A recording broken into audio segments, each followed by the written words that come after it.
ഹരിഗോവിന്ദ് ഇവിടെ വരുമ്പോൾ സ്വന്തമായി നടക്കാൻ ബുദ്ധിമുട്ടായിരുന്നു. ഇടത് കൈയും വിരലുകളും പൂർണ്ണമായി ചലിക്കില്ലായിരുന്നു. പക്ഷേ ശാസ്ത്രീയമായ രീതിയിൽ തബല അഭ്യസിച്ചു തുടങ്ങിയപ്പോൾ അതിലെ ഓരോ അക്ഷരങ്ങളും വാക്കുകളും ചൊല്ലുകളും ഹരിഗോവിന്ദ് ഹൃദിസ്ഥമാക്കുകയും അതുമൂലം ഓരോ വിരലുകളും ചലിച്ച് തുടങ്ങുകയും ചെയ്തു.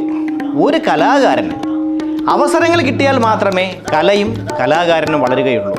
നിരന്തരമായ പരിശീലനവും മുതുകാട് സാറിൻ്റെ മാജിക് പ്ലാനറ്റിലൂടെ കിട്ടുന്ന ഓരോ അവസരങ്ങളും ഹരിഗോവിന്ദിൻ്റെ ഇന്നത്തെ മാറ്റത്തിന് കാരണമായി.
ഹരിഗോവിന്ദിനെ കുറിച്ച് പറയുമ്പോൾ ഹരിഗോവിന്ദ് സെറിബ്രൽ പാൽസി ബാധിച്ച ഒരു കുട്ടിയാണ്.